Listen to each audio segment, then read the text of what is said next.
নতুন একটি ভিডিওতে প্রত্যেককে স্বাগত জানাচ্ছি। আজকের এই ভিডিওতে আমরা কথা বলবো ভর বেগ কাকে বলে, অর্থাৎ মোমেন্টাম কাকে বলে, এটা নিয়ে মূলত আজকের ভিডিওতে কথা বলবো। বস্তুর ভর এবং বেগের গুণফলকে বলা হয় ভরবেগ। তার মানে কোনো একটা বস্তুর ভর থাকবে এবং সেই সঙ্গে বেগ থাকবে। তার মানে ভর হচ্ছে এম আর বেগ হচ্ছে ভি। তার মানে ভরবেগকে মূলত পি দ্বারা প্রকাশ করা হয়। তাহলে আমরা এখানে সংখ্যাটা জেনে যাই। মনে করি কোনো বস্তুর ভর এম এবং বেগ যদি ভি হয়, সেক্ষেত্রে ভরবেগ হবে পি ইকুয়াল এম ভি। তাহলে ভরবেগকে মূলত পি দ্বারা প্রকাশ করা হয়। সো আশা করা যায় তোমরা ভরবেগ কাকে বলে এটা বুঝতে পেরেছে। সাপোজ তুমি কোনো একটা বস্তু চিন্তা করো, সেক্ষেত্রে কোনো একটা বস্তু সাপোজ 5 কেজি ভরের একটা কোনো বস্তু এবং 10 মিটার পার সেকেন্ড বেগে কোনো একটা নির্দিষ্ট দিকে যাচ্ছে। সেক্ষেত্রে এই 5 কেজি ভর এবং 10 মিটার পার সেকেন্ড, এটা হচ্ছে এই টোটাল সামগ্রিক জিনিসটা গুণ করলে যেটা পাবো সেটা হচ্ছে আমাদের ভরবেগ। সেক্ষেত্রে 5.50 এককটা হবে, ভরের একক হচ্ছে কেজি মিটার পার সেকেন্ড। এটা হচ্ছে মূলত ভরবেগের একক। আশা করা যায় তোমরা এটা বুঝতে পেরেছো। তো এখন আমরা ভরবেগের মাত্রা বিষয়ে জানবো। তাহলে ভরবেগ সমান আমরা জানি ভর গুণন বেগ। তাহলে ভর একটা মৌলিক রাশি, তার মানে এখানে যা আছে তাই থাকবে। বেগ সমান লিখতে পারি সরণ বাই সময়। তাহলে ভি সমান আমরা লিখতেই পারি এস বাই টি, এটা লিখতে পারি। তার মানে এস তো হচ্ছে সরণ আর টি হচ্ছে সময়। তাহলে ভরকে প্রকাশ করা হয় এম দ্বারা, আর সরণের মাত্রা হচ্ছে দৈর্ঘ্যের মাত্রা। তাহলে সরণের প্রতীক এল, দৈর্ঘ্যের প্রতীকও হচ্ছে এল। তাহলে সরণকে প্রকাশ করা হয় এল দ্বারা, আর সময়ের মাত্রা হচ্ছে টি।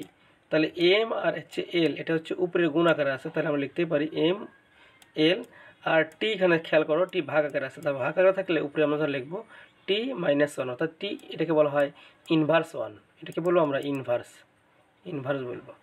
তাহলে আমরা পড়ার সময় এভাবে করবো যে M L T inverse one অথবা M L T per one.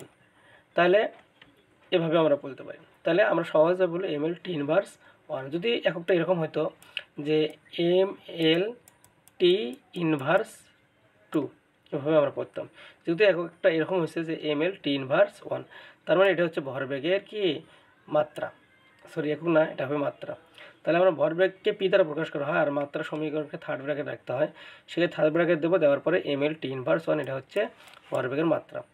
এরপরে আমরা ভরবেগের একক জানবো। এককটা মূলত যদি বের করতে পারে কোনো একটা পরীক্ষায় এবং যদি খ নাম্বারের মাঝে মাঝে থাকে, সেক্ষেত্রে আমরা এই যে ভরবেগের মাত্রা থেকে মূলত আমরা একক বের করতে পারি। তো ভরের একক হচ্ছে কেজি, আর দৈর্ঘ্যের একক হচ্ছে মিটার, আর সময়ের একক হচ্ছে সেকেন্ড, এই সেকেন্ড।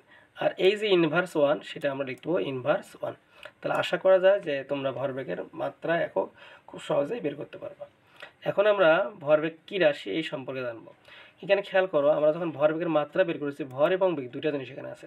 তাহলে ভর একটা কী রাশি, এটা হচ্ছে স্কেলার রাশি, আর বেগ হচ্ছে কী রাশি, ভেক্টর রাশি। তাহলে একটা ভেক্টর রাশি এবং একটা স্কেলার রাশি যেহেতু আছে, তার মানে একটা স্কেলার এবং ভেক্টর যদি গুণ করি, সেক্ষেত্রে আমরা ভেক্টর রাশি পাই। তার মানে ভরবেগকে প্রকাশ করার জন্য অবশ্যই দিকের প্রয়োজন হয়। তার মানে ভরবেগ একটা কী রাশি, ভেক্টর রাশি। যে রাশিকে প্রকাশ করার জন্য দিকের প্রয়োজন হবে না, সেটা হচ্ছে স্কেলার রাশি। যেহেতু ভেক্টর রাশিকে প্রকাশ করার জন্য, অর্থাৎ ভরবেগকে প্রকাশ করার জন্য দিকের প্রয়োজন হয়, সেক্ষেত্রে অবশ্যই এটা হচ্ছে একটা ভেক্টর রাশি। আর দিকের প্রয়োজন হয় কি হয় না, এটা কীভাবে বুঝলাম, যেহেতু এখানে ভর আছে আর এখানে বেগ আছে, বেগ হচ্ছে কি ভেক্টর রাশি আর ভর হচ্ছে কি স্কেলার রাশি, সেক্ষেত্রে আমরা বলতেই পারি যে একটা স্কেলার একটা ভেক্টর গুণ করলে একটা ভেক্টর রাশি পাওয়া যায়, যেটা হচ্ছে ভরবেগটা ভেক্টর রাশি। সো আজকের এই ভিডিওতে তোমরা, আশা করছি আমি যে তোমরা ক্লিয়ার হয়েছে ভরবেগ কী, ভরবেগের মাত্রা কী, একক কী এবং কোন রাশি। সো এই বিষয়ে যদি তোমাদের কোনো রকমের ডাউট থাকে, অবশ্যই তোমরা কমেন্ট সেকশনে কমেন্ট করে জানাবা। তো সকলকে ধন্যবাদ জানিয়ে আজকের মতো এখানেই শেষ করছি। আসসালামু আলাইকুম।